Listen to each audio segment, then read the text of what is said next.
Okay, so welcome everybody who's watching today. I'm Suzanne Nadell, and I am very excited to have our self-worth talks today with our guest, Suzanne Nadell. Welcome, Suzanne.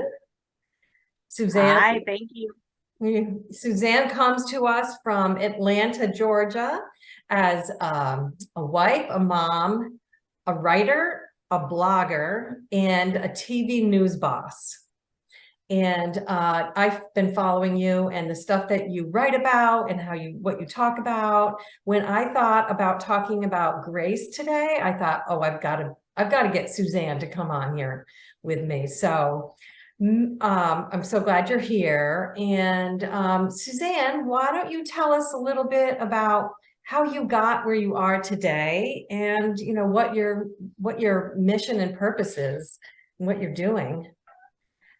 How I got where I am today is just realizing that I'm not alone in feeling the fatigue of trying to juggle it all. And like many women who choose the career path to work outside of the home, as well as being a mom, there comes times where you're constantly questioning yourself. Am I being a good mom? Am I being a good boss? Am I shortchanging people? Did I make the right decision? And then coming to terms with, now this is my path. This is what I'm supposed to be doing. But how does that look like for me? And how does figuring out how it looks like for me help other people figure out how it looks like for them? And my passion is just letting women and even men know they're not alone. I'm also a big proponent of the guys who support us, because I think often they don't get the support, the guys who support women like us, but that they're not alone. And the answer is, and they're not being an overall answer. And what does that look like? Yeah, I love that. Yeah. And it really is hard for us to be what we think of as perfect when we're doing all these things. And that's okay. I think there's a silver lining to that. Yes, I think there's comfort in that there is nothing that is perfect, and there's no right way. There's no right way for everyone when it comes to who does what in the house, what your house looks like, what the priorities are. I think we have to remember that not only are we all uniquely wired, the people in our lives are uniquely wired too. So my child needs something different than someone else's child may need. My child is experiencing different things than what someone else's child may experience. And I think as we discover our own callings and our own purposes and all of those things, we've got to remember that also is the same thing for all the people around us. And when we're figuring all that out, we've got to keep those things in mind too. Yeah. It's interesting when you said that about your child. I know you have a son, but I also what came to me when you said that was our own inner child, because we're also juggling that. I mean, it's just everybody's juggling their inner world, things that have happened to them, and their adult self. I mean, it's just, life is very complicated. It's not black and white. You're right. We all bring our own stuff, and we all bring our experiences, in the news world.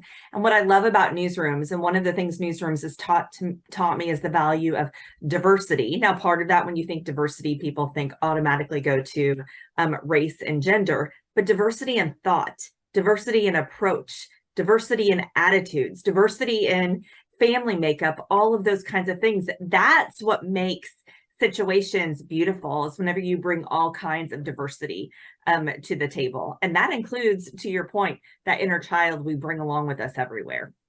Absolutely. Yeah. Wow. That's really amazing. So what do you think of when you think of grace, giving yourself grace? What's your understanding of that and how that fits into this? For me, that's giving yourself a break. That's forgiving yourself. Sometimes even when you don't deserve it, but realizing that you need to forgive Mhm. yourself Mhm. and just move on. Mhm. And we're hard on ourselves. And I think we're hard on ourselves because we set unrealistic expectations, and we're bringing, to your point, that inner child with us everywhere. And we're bringing what we think it's supposed to look like everywhere. And you just have to give yourself a break and be real. You can't be everything to everybody all the time. Here's my thing. If you're trying to juggle it all, like I would say, trying to juggle, for me, it's like faith, family, and career, and you're trying to juggle all those things. I'm not going to be hitting 1,000% on all three at every moment of the day. Mhm. It's like a give and take, right? And sometimes something that may be a priority to one person, it's not going to be a priority to me. I think one thing you've mentioned a lot, I talk about, I have many weeks, probably more weeks than not, are we living out of laundry baskets. Oh, yeah. Something's got to give. Yeah. You know, I became known for having the pumpkin patch in my front yard, and I felt really guilty on Halloween when everybody commented the pumpkin patch wasn't there this year. But this year, this September was crazy for me. Something had to give, and my pumpkin patch was just a pile of pumpkins. Mhm. And I can't let my people pleasing tendencies fuel this constant inner disappointment. I have to forgive myself and realize I can only do so much Mhm. at a time. Mhm. And that requires giving myself a break. That requires giving myself some grace. Yeah. And I think when we live that way, we can be that way outwardly Yeah. as well. Mhm. And I saw your post on that, on the pumpkin patch. And when I think about grace, I think of it as taking a little time, taking a pause, forgiving yourself, self-compassion, and also like reflecting, is this really, I wasn't able to get it done, but yes, I do value it. And then you went and did it the next day or something, the day after Halloween. I love that idea. Yeah. It's never too late. That's what I remind myself. It wasn't, life had calmed down a bit, and we're not to Thanksgiving yet. I could still have pumpkins and fall decorations out. So they came out the day after Halloween. Now my neighbors have Christmas across the street, but I'll be there until Thanksgiving. So yeah, it's never too late to do something. That's also a reminder. I think that's also a good inner feeling too. I think sometimes we beat ourselves up because we think it's too late to do something. It's never too late. That's the thing we get from a newsroom. When is it too late to make a newscast better? We say when the newscast is over. You can always work to make it better. Yeah, I love that. I was thinking that working in the newsroom, there must be a lot of pressure to have everything be like perfect. Yes, that is where I think I've had to work on this the most, because especially in the newsrooms I've worked in have been highly competitive, and you have an audience, and we always talk about you can't blow an opportunity to win over that audience. And I think I've had to be careful on even grooming people. That's been a journey. How do you manage that? And I've had to be careful that my high level of business expect hasn't trickled over into all aspects of my personal life, and how I push myself. And that's where boundaries come in. And that's realizing there are parts of you that go everywhere, but there are also parts of you that don't go everywhere. And figuring that out as well. There are parts of me that are ingrained in me, but there are parts of me that don't go everywhere. But yes, that high level expect level of expectation, and I mean, I'm a journalist. I mean, I'm going into election week this week. We can't mess up. It must be very Can't mess up. You can't. It's perception, it's balance, it's all of those things. You have to be on it. But that's where I've also learned the value of practice and support and lifting each other up, and all of those things to keep us running on a high level. And those are things that you can carry over into home. Right. And another thing about grace is having your mindset be more of a growth mindset, like looking at things that happen that maybe didn't go the way you wanted them to, and then saying, okay, what can I do differently next time, and learning from it. So I think that's part of it. I think so too. And I wrote about in my blog this week too, you may not realize that immediately. Mm, Sometimes that takes time. mhm. I think, time leads to increased grace, which then you can be grateful for a situation. And in the heart of a painful moment, I think it's sometimes almost cruel if we say, oh, just be thankful of these hard times, you'll learn from it later. You may, but you need that time to process that through. You don't need to be hearing Right. that in the moment. Yeah. And Yeah. to your point, that's the pause. That's the, Right. and out of that we grow. Yeah. Yeah.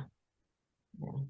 I have, a lot of my clients are, professionals, and they're also in high level kinds of positions where people look up to them to be the experts, right? So there's a lot of pressure. And I know that with work these days, and I don't know how it is in the newsroom, but a lot of people are talking about being more transparent. Um, if you don't know something, asking for help rather than pretending you have all the answers. And I think like that's the whole idea of looking at who else is in your newsroom or who else is in your life that can add to your understanding of things, and getting that support from other people. You don't have to know it all. And that's a change in approach over the past few decades, right? Like, I think when we were coming up, it was very much top down. Everybody talked about, your leaders. If you were a person of authority, you had all the answers, and not having an answer showed weakness, and you needed to prove yourself, and you didn't want to show vulnerability, and you had to be buttoned up at all times, all of those kinds of things. And now that kind of top down strategy is frowned upon. Yeah. And I do think in some of it, I actually have a life coach and we talk this out, and I probably lean towards the other extreme of transparency. And sometimes she's like, you know what, you're the boss. You don't have to have an explanation for everything. And that's true. But Mm-hmm. I do think we have come very far in the workplace on everything not being, on bringing people in, bringing more people to the table. That is one thing that I do think newsrooms have always set a good example with, is the fact that the morning editorial is based on people being at the table discussing what the stories are that are going to be on newscast that day. And we have those discussions all the time. My weekend has been full of discussions on a certain story, and making sure you're bringing people into those conversations. And I think whenever you realize that you're human and other people are human and have perspective, you know what, it's easier to give yourself grace because you can see that other people are human just as well. And not everyone else around you is perfect. And I Mm-hmm. think when we're not giving ourselves a break, it's because we think that everyone else is in a different place than what they really are. Oh, yeah. I mean, I think that's a lesson that we all need to learn and our children, we need to let our children know that, because especially them, they're so vulnerable when it comes to social media, and we all are. But I think the older we get, the more mature we get, the more we can we can try to tell ourselves, oh, this looks like this person's perfect, but I'm sure they have things going on in their life that's not perfect. But, developmentally, we're a little bit more at an age where we know that not everybody's the same. People can be different, and we can really kind of coach ourselves through that. But kids don't really understand that, and they want to be the same. Right. They're at that developmental stage where it's really good to be the same. So it's complicated, but we need, I think, to let them know and teach them more and more now, especially with social media, that everybody's different. And even if they're, if they're bullying you, chances are there's something bad going on in their life, and like really trying to talk to them more about what the realities of life are. I do think schools are doing a better job. At least my son's school's doing a better job than that. They sometimes, though, I think it would be great if we could connect the dots. So that could be reinforced in other parts, too. But definitely, definitely. Yeah. Yeah. So what do you think has been the hardest thing for you in terms of giving yourself grace or giving giving other people grace too. I mean, I think it goes both ways, right? What do you think the biggest challenge is? You know, for me, on giving myself grace, at the root of if I'm running around, as we'd say in the rural areas where I grew up, like a chicken with my head cut off, if I'm running around like a crazy person, at the root of so many of me being hard on myself, me getting in a bad space, me working myself to I'm sick, all of those kinds of things, at the root of that for me is people pleasing. And I think at the root of that is realizing, and I've even said going into what I'm getting ready to go into, it's going to be a stressful week at work. I have to remind myself my value and worth is not tied to making people happy and achieving. Yeah, wow. That's I am enough. I am loved. And that's where I I am not in charge of the universe. Like I have to remind myself, I am not responsible for every outcome. And when I remind myself of that, when I'm not thinking that that I'm responsible for things that I'm not responsible for, and that my value is tied up in those, that's when I'm giving myself grace. Yeah. And that's when I'm better to other people. That's so important. You know, we think that we have to do and be there for everybody else and make sure that they're happy. And sometimes that is, we want to be happy for them, but it's really how it makes us feel about ourselves. So we have to be honest with ourselves. Like, you know, being the caretaker. Like for me, I was a caretaker. I grew up as a caretaker, my younger brothers and sisters. But I did that because that was really my way of getting my needs met, my attention and approval from my parents. So we have to take responsibility. Like if we are being a people pleaser, it's really for ourselves to feel better about ourselves. And just that's the first step, I think, to letting it go and not doing that. And to tell ourselves that we are worthy already. We don't need to get that constant approval from other people in different ways, you know, at home, at work, in all those ways. Yeah, I think you said it exactly right. The high that you get, it's like a rush or high when you've made someone happy or you're people pleasing or you get that gold star. It's not about them. It's about how that made you feel. Right. And finding your value and worth in who you are. Yeah. Yeah. And I find, and it's the other thing I think you said that I thought was so interesting is that it's when you giving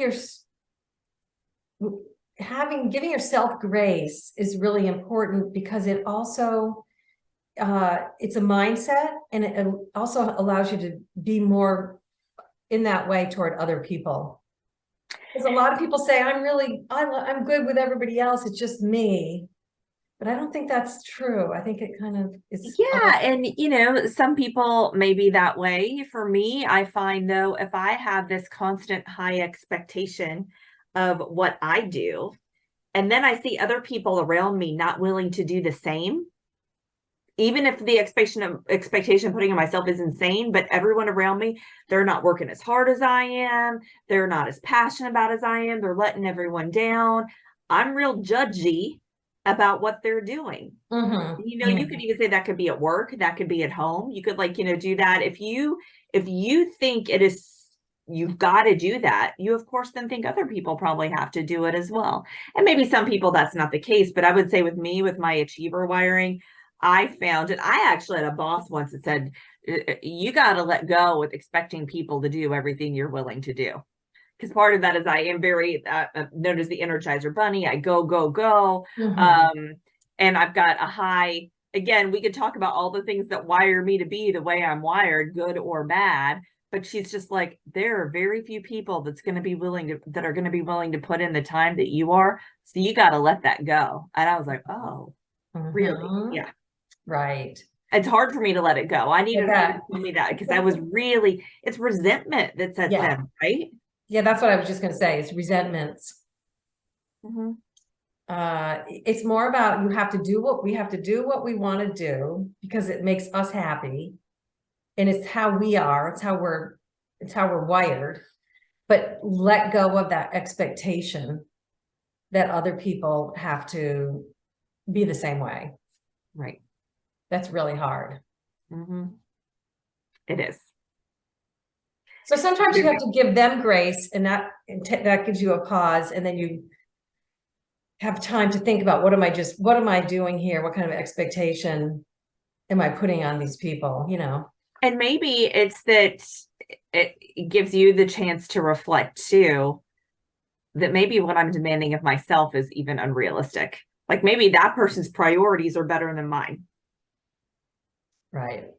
Maybe I'm annoyed with them because they're doing something, they're putting themselves first and their needs first, and I'm not. And and I wish I could. Yeah. Just, And it's interesting when you're not putting your needs first, especially when you're a woman in leadership. I remember my first 360 that was done on me. It was done when I was in my early 30s. And I was shocked because I viewed myself as someone who the people who did the 360 would view as grounded and taking care of myself and all of those things. No, they thought I was an insane workaholic. Like it was, and to hear them, he's like, what? Like, wow. that's the vibe I was putting out Oh, because that's the wow. vibe I was living. Mm-hmm. And beautiful thing those 360s are. Yeah, I You never kind had one of those. I know oh people in business do that all the time. yeah, eye opening. It's good to have like one once a year if you have an opportunity. It'd be nice to have one kind of from personal life sometimes too.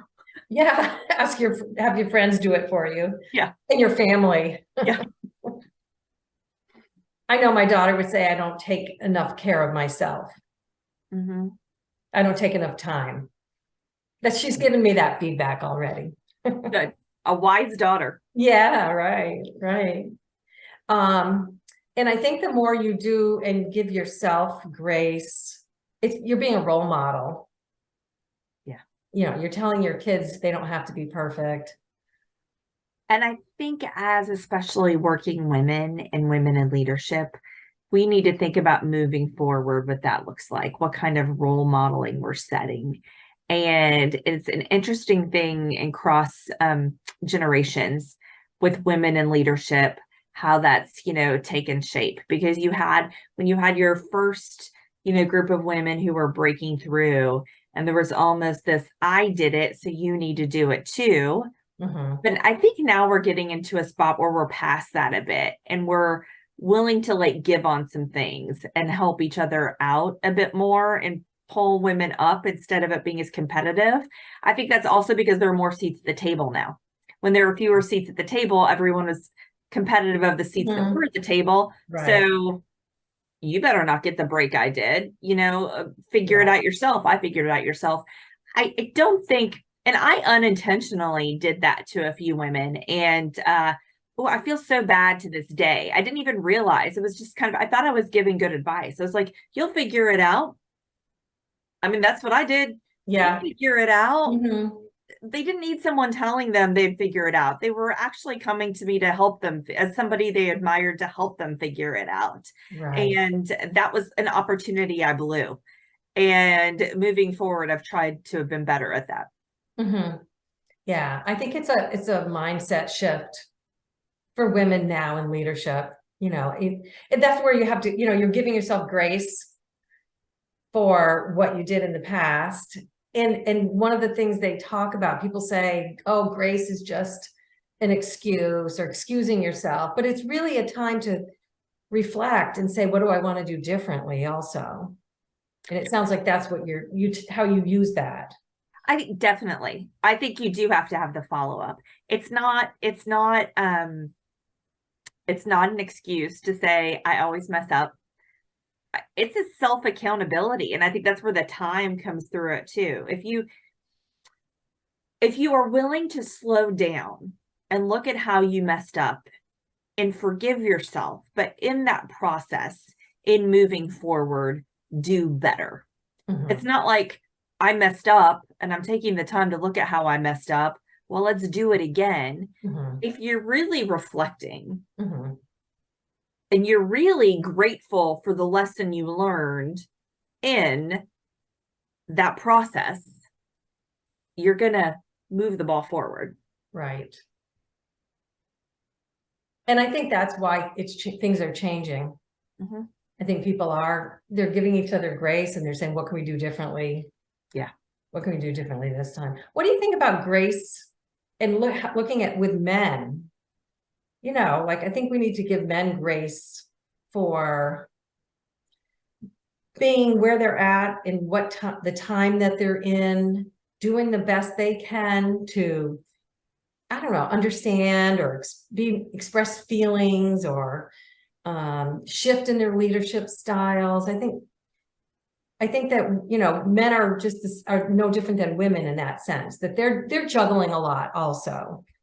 Yeah, I've seen a lot of men who I work with where they've like said things and it's like, whoa. I think that's good whenever you have a relationship with a man in leadership that is a good enough relationship to explain that they crossed the line too. Like it's like, whoa, like that's wrong. I've said that my whole time. Now you could argue you shouldn't have been saying that the whole time and stop and think for a moment. But I've had wonderful male bosses. Wonderful. In Mhm. some, I know of things that they have said.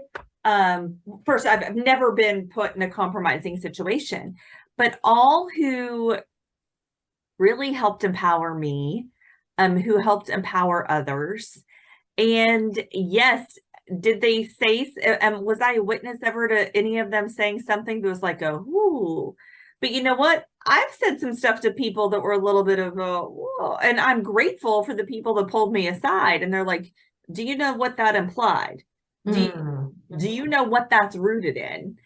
Wow. And, I've, done that too. And always been very receptive, always been, and a lot of times it's like, if somebody said that to your daughter, what does like that infer comparing a woman to that? Like, would you have said that about a man? Yeah, a woman is faced with that choice too. But in my family, my husband was faced with that choice. And it's not every family where the woman is the one who has to make that decision. In ours, it was my husband who left his full-time job for a while. Wow. And that's where I think in being confident enough in who you are and making sure you're in a good situation and surrounded with other people who can support you, really facilitate those conversations. Because if nobody is in a place where they can say, out of line, can't do that anymore, can't say that anymore, you're favoring this guy and you don't realize you're favoring this guy because of whatever. And I also believe as women, we've got to be careful to not use the, well, if I was a man card. I always say that, not everything is because you're a woman. Mhm. You may be out of line. You know what I mean? Right. Right. I may have been out of line in that meeting. It doesn't matter if I was a man or woman. Mhm. So we're in a very good time. I love the conversations that are accepted everywhere. My boss, he's awesome. And he was a champion in the past 2 years, especially in 2020. And part of that was with a company that really championed diversity. And we talked a lot about being comfortable with having the uncomfortable conversations. That's great. And it's funny because people would say, I'm comfortable with the uncomfortable conversation. And then we'd have a news editorial meeting that would go 2 hours where some uncomfortable conversations developed. And I'd immediately get phone calls and be like, whoa, that was really uncomfortable. I'm like, yes, it was supposed to be. Yeah. Well, I think the diversity, the racism discussions have really opened up discussions and the need to have discussion and communication. Everything everything that, has been evolving. I think the idea of having discussions and communicating is it wasn't here 10 years ago. It's a whole new thing. It's a whole new way of functioning, which is great. And it's great. It is. It's It a is. silver lining, I guess. Yeah, it's learning and being open to learn. And I love, again, I think in our schools and stuff, I see it in my son, just the awareness and the acceptance to have those discussions. And I think just to see everyone rise in leadership. And again, when we understand each other, it comes back around. We can forgive each other. We know that we're all human. We all fail. We all mess up. And that includes ourselves. Yeah. Yeah. So the other thing I just wanted to think we maybe should talk for a minute about is that we're moving into the holiday season. Like, put your seatbelts on. I think grace is really going to be important. It is. And I can fall into this just like everyone else. I'm a Christmas person. I love Christmas, but I'm a believer in around Christmas. You pick and choose what's important to you in your family and doing what's important to you and your family. And it may not look like everyone else's. And will your child be upset that there is something you didn't do that other moms did? I guarantee. Just as I felt shortchanged on something, but it doesn't matter what you do. They're going to feel shortchanged on something. So own it. Like my poor kid in the elf. His elf has been the worst elf his entire time. We didn't have that when my kids were here. Awful elf. So many things that I have I have not been the best mom at. But at the end of the day, my kid loves Christmas because mom's happy. Right. And that's now, what does that say about the rest of the year? I'm not sure. I take that as a success. So we may not have the buttoned up Christmas on everything. He may not have the best Santa and elf memories compared to other kids. But if you ask my kid, his favorite time of the year is Christmas because we see family and everyone's happy. So it's about creating memories, and those memories may come out of things that didn't go as planned. But it's figuring out what memories you want for you and your family and prioritizing. We set boundaries for the holidays, and I highly suggest that. From the very beginning, we're like, Santa's coming to our house. We're not traveling anywhere else over Christmas. That was something that was important to me, to create our traditions and our son not be caught up in my husband's family's traditions or mine. Santa would always come to our house. And I would just say, if there was any advice that I would give, and being able to give yourself some peace and to give yourself some forgiveness to be able to cope and get it all done, is you're not going to get everything done and be sane. So pick what's important to you and set your boundaries and go with it. You know, own what is important. Yeah. And realize too, communicate your expectations. My biggest self-disappointments are because I envisioned something and I didn't communicate it to the rest of my family, and then I was really upset. They're not mind readers. Right. That's so important. That's great advice. And people should maybe think about now, like as the holiday season's approaching, like, what do we want it to feel like this year? Like, have everybody say what's important to them and try to work it out so that everybody gets some of that. Right. Yeah. Yeah. And and that's what creates a positive memory too. Right. You know, feeling valued, feeling heard. And realize that when things don't go the way you expected, have fun with it. So my high school youth group leader would always say, when something didn't go as planned, Sherry Cohen was her name, and she would always say, we're just making memories. Yeah. So have fun with it and laugh. Make some additional memories. Yeah. Yeah. Because that's such a life lesson. Yeah. That things don't have to be perfect. Yep. But it's how you handle them. It's your perspective that really counts. It could be something that really didn't go the way you wanted, but it turned out to be a great memory. Right. Yeah. Well, I think that's really important. So, I hope that, this is something that's helpful for people going into the holidays and at all times to give themselves grace. Yeah. Yeah. You've got to, you are worthy. Mhm. You are loved. You are not perfect. You cannot be everything every minute of the day. And that's okay. You were never supposed to. Oh, I love that. That's perfect. Perfect. I hope people remember that. It's a perfect way to end. Thank you, Suzanne, so much for coming. Thank you for having me. Bye.